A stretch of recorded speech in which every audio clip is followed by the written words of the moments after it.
Welcome to Oxford News This Week. I'm Elgin Nichols. And I'm Terry Stiles. In this week's news, there's a new contract in store for the Oxford Village manager, and a boiled water alert is lifted in Oxford Township. Stay tuned. Learn more about these stories and others. The Oxford News begins right now.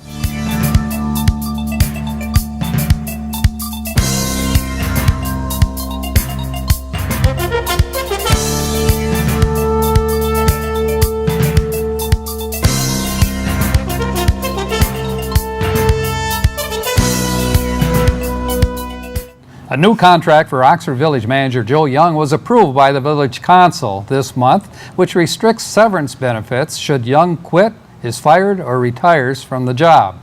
As manager since 2004, Young's severance package at that time included what was termed a sweetheart deal. In those days, when village coffers were full, Young's old contract would have made him eligible for $150,000 in compensation. Under the new contract, the village manager would receive a one-time severance of $20,000. Young agreed to the new terms. Seniors in Addison Township can make bigger plans for future fun as township officials approved up to $15,000 for senior citizens activities at the new Township Hall. In June, township officials held a meeting to gather input from Addison seniors in order to determine if they would prefer to join the Older Persons Commission in Rochester or have more scheduled activities at their Addison Township Hall. A part-time senior planner will be hired to develop and coordinate activities at the hall, and it's unclear where the funds will be budgeted from. After a narrow defeat of only 29 votes against businessman and fellow Republican John Riley, Addison Township resident Joe Kent is seeking a voter recount. Kent said his decision is based on 2 precincts in Orion Township that had to be retabulated because of ballot jams in the optical scanning machine. After checking the poll book against the tabulator count, the numbers did not match. Candidate Riley commented at such a slim margin, he doesn't blame Kent for asking for a recount.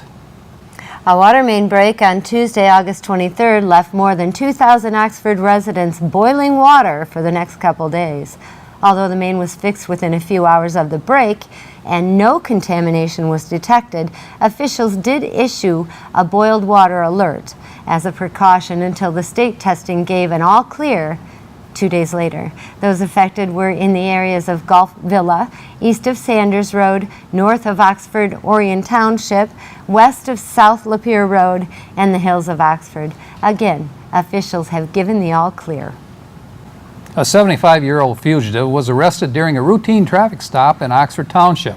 The man was wanted for sexual assault in Florida, and an extradition request from authorities resulted in the man being transported to the Oakland County Jail, where he remains until he returns to face charges in Florida.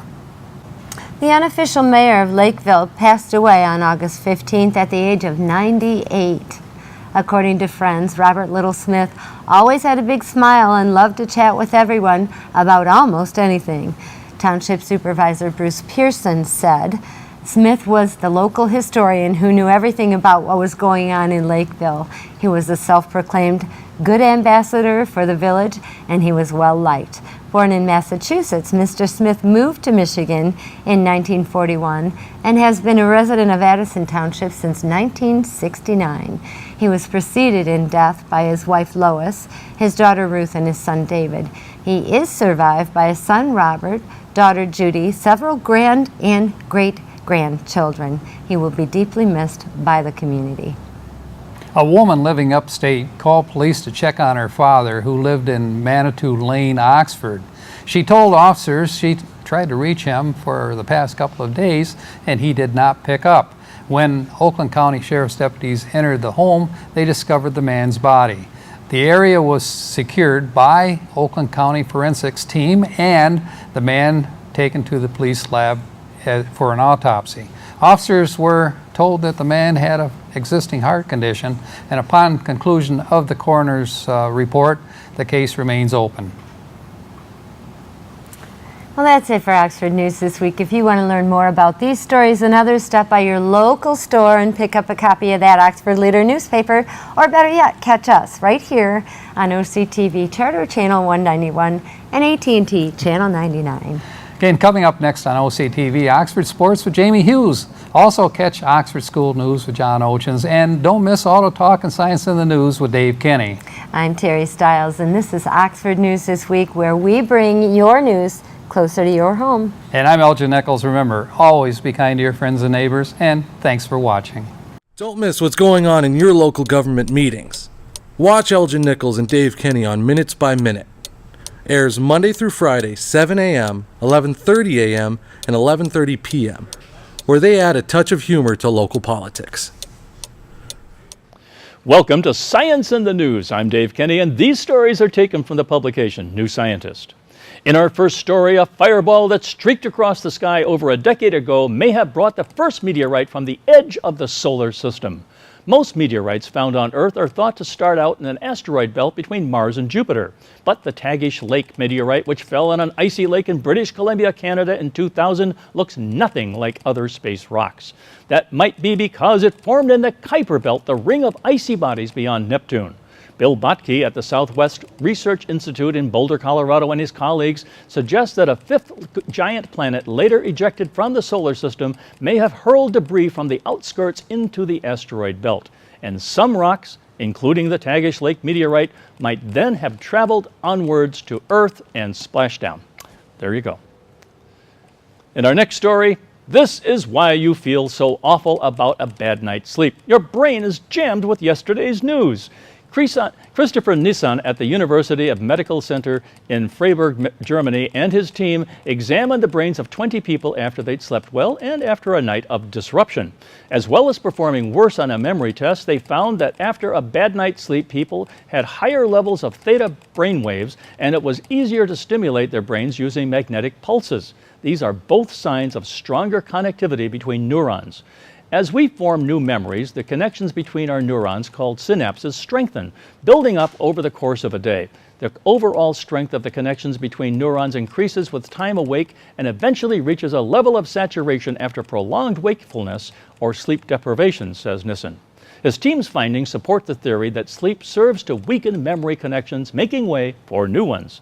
Without this synaptic downscaling, the brain loses its capacity to form novel connections, impairing the encoding of novel memories, says Nissen. In July, Giulio Tononi at the University of Wisconsin in Madison unveiled data from thin slices of brain taken from mice that showed that synapses in the brain are smaller after sleep.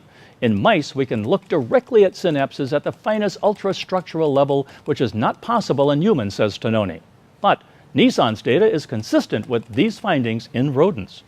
Our study highlights the importance of sleep and the notion that sleep is a highly active brain process, not a waste of time, says Nissen. He believes a better understanding of what happens when we sleep could be used to boost the performance of sports people or musicians, and possibly to treat conditions like depression and stroke. Wow. And in space, NASA is back in touch with one of a pair of suns-watching spacecraft after nearly 2 years of silence. The twin stereo spacecraft were launched in 2006 to study coronal mass ejections and were supposed to communicate with Earth every day. A mission extension then took the spacecraft to the opposite side of the sun from Earth, where they would be unable to radio back for at least 2 months.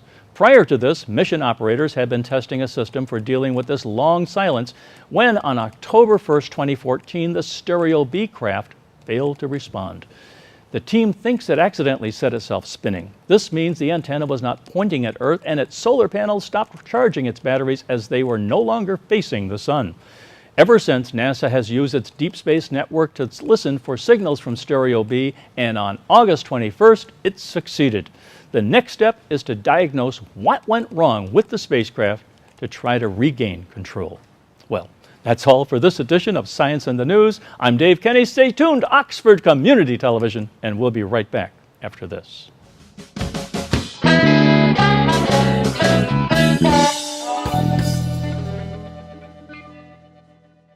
Welcome to the Oxford Wildcats School Update. As you might expect, there's a great emphasis on the upcoming millage renewal vote in November. This time it should be a little clearer.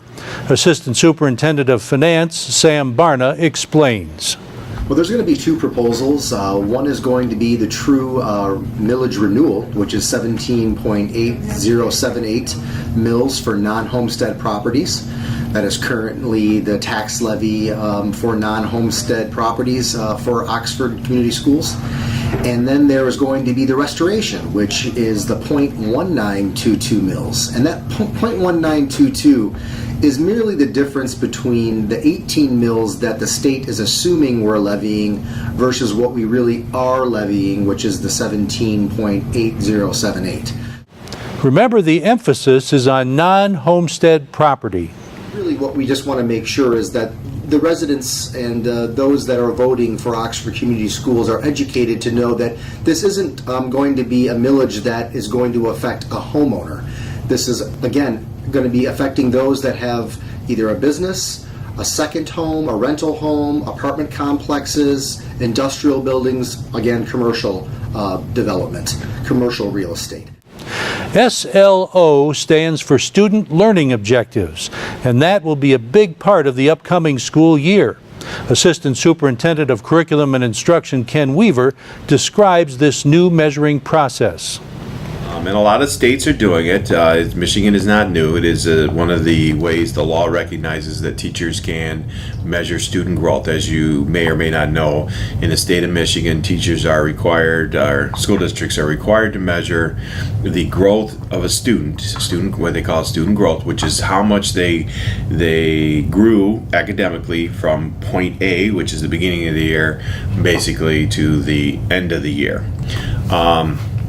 And so we've chosen to do that through student learning objectives, which are basically through setting up a learning objective or a standard or a couple of standards that you're going to be focusing on at a certain time of the year, measuring them with a pre-assessment, and then measuring them with a post-assessment, and then looking at the difference in the two scores to see if the student grew and actually learned the material during that time. Now, the pre and the post assessment are not they're not the exact same test, but they cover the same content. So the teacher basically makes two tests over the same content that are similar in difficulty, similar in depth of knowledge, and rigor, and then they give the pre-assessment before they've taught, and then they give the post-assessment after they've taught it, and then they check and see how much the child has grown. This will apply to all grades. Firmly Rooted Ministry, a Lutheran church here in Oxford, has been helping out our kids with school supplies. Pastor Tom Donnelly tells us more. And about 4 or 5 months ago, I took Tim Throne out to lunch, and I was wondering what we might be able to do to help the community. And one of the ideas I had was I wondered if there was a few people in the Oxford area that could use school supplies. Well, lo and behold, after a few months of discussions, we found out there's almost 300 kids in Oxford that could use the school supplies to start their year because they really don't have the resources to do it. So that's what kicked us off. And Firmly Rooted has collected the book bags. We have donated much of the supplies. Some people in the community have done the same. Soothe Your Soul brought some over. And today is the collection day. Today's the day we're packing backpacks and getting it going. Thanks to Pastor Tom and his folks at Firmly Rooted for all their help. Debbie Fox is our senior technology consultant. She was a presenter at a Power School conference in Las Vegas this summer. Debbie explains. Power School User Group. It's a national conference. They have people from all over the nation and even from over in Europe that come over for this conference. I'm a member of the PSUG User Group. It's Power School User Group. And I present at the conferences, so they take care of all the accommodations, the flights, everything for me to go. Power School User Group does. I present at the conference on Power School, how to work with reports, create reports, run reports, that type of thing. What kind of changes do you see coming up with these sorts of systems? Power School has been sold from Pearson to another group called Vista, and they've gone out and bought more more software into PowerSchool. So it's becoming a one-stop shop, if you will, of information. So more and more information is going to become available on this sort of thing. Do you think it'll ever reach the point where the information will be shared between school districts and government and so on and so forth? I don't see a government involvement in this, but if a student is going from one school district to another school district, it's always been where we'll send the student files to them. This is becoming an electronic version rather than the paper folder copies. It's going to be electronic. Just like changing doctors these days. Yes, exactly. All your records. You sign a release and they send the records. Right. Ah, yes, and before we know it, it will be time to log in. That's the Oxford School Update for this week. This is Oxford Community Television, keeping it local.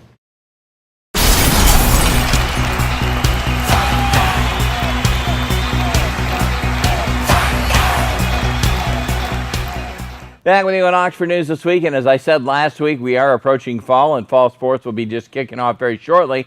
However, while they were playing soccer in Rio, they were also playing soccer here in Michigan with the Oxford soccer team, as Oxford garnered a win in the 39th annual Detroit Country Day tournament in a PK shootout. The Wildcats game came with all 5 shooters making their shots to seal the win. It was largely defensive game. They took on the Yellow Jackets in the shootout to win the tourney. Senior captain keeper Eddie Diaz-Vela earned the shutout in a goal. Oxford improves to 3-0 on the season. They've already got 3 under the belt before school even starts. Again, congratulating that Oxford soccer team getting out there in the middle of summer playing some of that Oxford football soccer. And talking about fall sports, again, if you have not done so, you want to get on this real fast. Anybody interested in playing soccer or any type of sports, grades 7 through 12, you need to get that physical completed. The MHSAA, it's a physical form. It does have to be completed before you step on any athletic field, athletic practice field. It has got to be signed by an MD, an RN, or a PA. Without that physical, you will not be competing in any type of sporting activity through the Oxford Sports. Check out their website. It'll tell you how to get that form and all the things you need to know. It's the oxfordathletics.org. That's all one word, oxfordathletics.org. We'll also keep up with your athlete this fall season. They have the schedules, times of events, games, where they're at. Easy thing to do, oxfordathletics.org. While you're on the web, check our website out. It's always right there, occtv.org. Hit the programs tab. You can watch our programs on your phone, iPad, computer, wherever you choose to watch online, occtv.org. I do invite you to stay tuned. We got fall sports on the way, Saturdays and Sundays between 1 and 6 on TV. We'll be broadcasting football and everything that's in between there on Oxford Sports. Again, that's going to wrap in sports this week. Congratulating to that Oxford soccer team kicking off the season. We'll see you next week. I'm Jamie Hughes on Oxford Sports. Canine Stray Rescue does just that.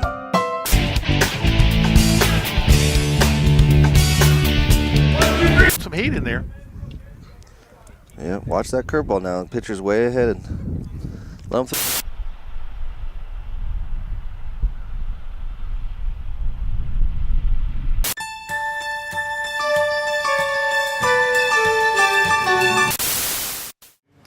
Welcome to this edition of Auto Talk. I'm Dave Kenny, and these stories are taken from the publication Automotive News. In our first story on August 23rd, Chevrolet said it was expanding its Teen Driver technology this fall to 9 nameplates covering 64% of the brand's sales. The technology, which debuted on the 2016 Malibu sedan, mutes the audio system until front seat occupants buckle their safety belts, warns the driver when exceeding a preset speed limit, and allows parents to set a maximum audio volume. It also prevents disabling active safety features such as lane departure warning and gives parents a report card showing how the vehicle was driven. It will be included on the 2017 Bolt, Camaro, Colorado, Cruze, Malibu, Silverado, Suburban, Tahoe, and Volt. The service is free for the life of the vehicle. Chevrolet says it's the first in the industry with vehicle-generated report cards about teens' driving habits, but other automakers give parents the ability to set limits and encourage safer driving. Ford Motor Company with MyKey and Kia through its Yuvo system are also among those offering such features for free. To use Chevrolet's Teen Driver feature, parents register their teen's key fob with the vehicle's system settings. Parents can then limit the vehicle speed, configure an audio volume limit, and receive report cards that track information, including instances of anti-lock braking, collision alerts, and wide-open throttle. Chevrolet said each of the nameplates with Teen Driver also offers Apple CarPlay and Android Auto compatibility to discourage use of handheld phones while driving. A Harris Poll online survey commissioned by Chevy in June found that 55% of parents with teens worry about driving, compared with 53% who worry about academic performance, 52% who worry about drugs and alcohol, and 49% who worry about sexual activity. Wow. No more fun in the car, kids. And in the next story, Lamborghini's $2.3 million Centenario Roadster is so exclusive it's sold out before its debut August 19th at the Monterey Car Week. Only 20 of the limited edition sports cars will be built, and Lamborghini says they already have been claimed. The Roadster was built to commemorate founder Ferruccio Lamborghini's 100th birthday. A $2 million coupe, also a limited edition of only 20 cars, was unveiled at the Geneva Auto Show earlier this year, and it also sold out. The body of the Centenario Roadster is carbon fiber, and the car only weighs 3,461 pounds. The car features a new rear-wheel driving system that enables better and more agile turns at low speeds. At high speeds, the rear tires turn in the same direction as the steering angle, which leads to a virtual increase in wheelbase, says Lamborghini.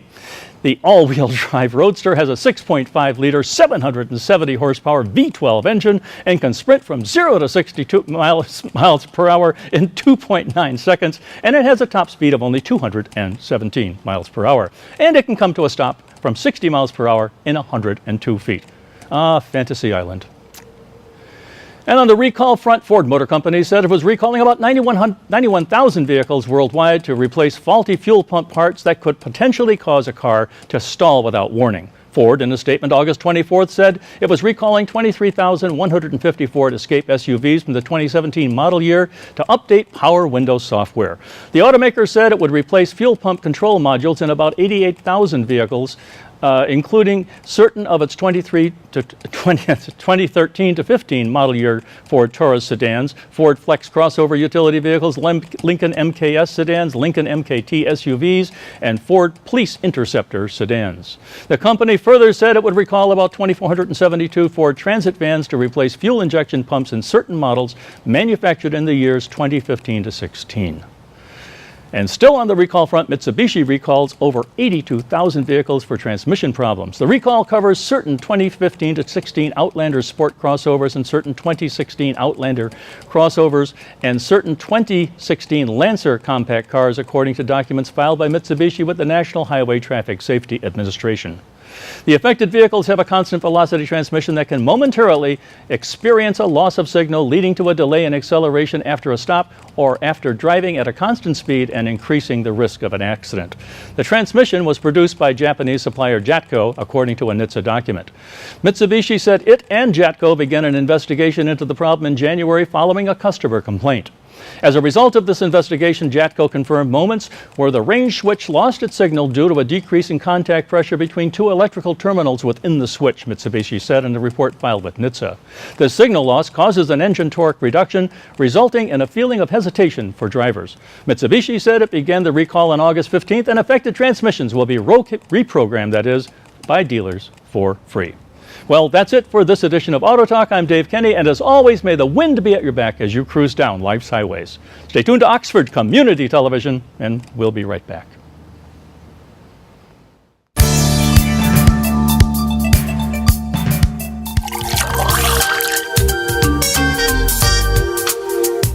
Welcome to your weekly calendar of events, where we feature your weekly calendar of local Oxford and Addison community events, including charity special fundraisers and general community information. If you or your organization would like help to get your message out to the public, contact us for detailed information at our studio phone number at 248-628-9658, or you can go to our website at occtv.org. Every Thursday from 6 p.m. to 9 p.m. at the Oxford Village Centennial Park and Gazebo, enjoy free concerts in the park featuring local bands and talent.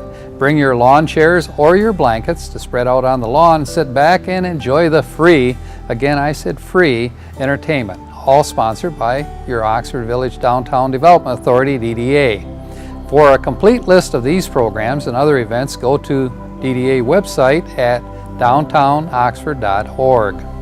Has the animal census worker been to your home yet? Your pooch will be visited by the Oakland County Animal Control and Pet Adoption Center to conduct its annual dog census. Census workers will be going door to door verifying compliance with Michigan State dog law. The law requires all dogs to have a valid license and they must have received up-to-date vaccination against rabies. Census workers will be driving marked county vehicles and wearing county uniforms and proper identification tags. For more information, call 248-391-0286. What? You forgot to get your dog a license? If you did, don't forget that the licenses are available at the Oxford Township office, 300 Dunlop Road. Canine Stray Rescue League of Oxford sponsors a dog adoption day every second Saturday of every month from 11 a.m. to 3 p.m. at Pet and Stuff and Harvest Time, located at the corner of Drainer and M24. If you're lonesome, I bet there is a furry little friend just waiting for you. Don't be shy. Get acquainted with a new little friend who just wants to make you happy. For more information, just go to their website, dogsaver.org. Are you a veteran of a foreign war? Are you interested in meeting other former GIs with similar experiences? Would you like to learn about benefits your country may be offering you?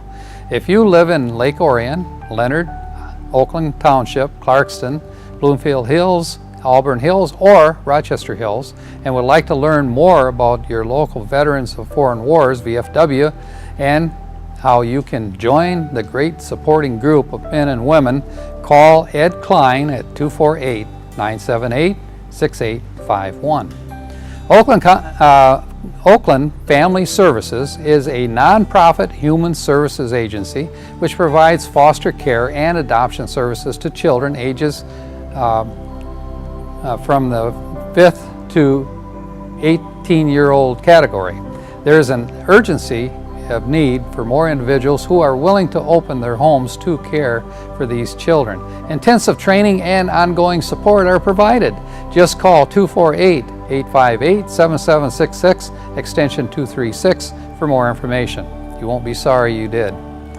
Sunday, September 11th, 9 a.m., Veterinary Home is hosting the second annual Putts and Paws golf event to be held at the Devil's Ridge Golf Club, 3700 Metamora Road in Oxford Township. Have fun because this golf outing is an 18-hole, 4-person scramble. Prior to your game, you can practice your long shot on the driving range starting at 8 a.m. And get this, you can even include dinner and a silent auction for the price, and all proceeds go to both the Canine Rescue League and Canine Companion Rescue Center. Just in case you are looking for a pet, pet adoption will take place at 4 p.m. If you register by August 30th, registration fee is only $125 per player, including dinner, and after that it's $140 per player. For more information, call 248-707-6280 and ask for Elena Osborne. If you own a business, belong to an organization, or you are a local resident wishing to show your support for our school programs, music concerts, or any of the many programs broadcast by OCTV, you could become a sponsor or an underwriter for the station. Promotional spot would be created just for you and continual recognition given to you by our broadcast announcers. It's easy and it's really quite inexpensive. For more information, contact our TV station manager, Bill Service, at 248-628-9658. Or you can send a message of interest to his email address, manager@occtv.org. Now, we at Oxford Community TV would like our television viewing public to learn more about your club or organization's special upcoming event. So if you would like to get your special event mentioned on our show, call us at 248-628-9658 or go to our website, again, occtv.org. One final reminder, you can locate our OCTV program schedule by going to our website, occtv.org, and clicking on Schedule. There you will find a list of OCTV programs, dates and times, and one program I highly recommend is Bill Service, who always has interesting local stories and interviews on our Community Access program. Just check it out. This is Oxford Community Television, OCTV. I'm your host, Elgin Nichols, and we invite you to join us again for the next time for your weekly calendar of events.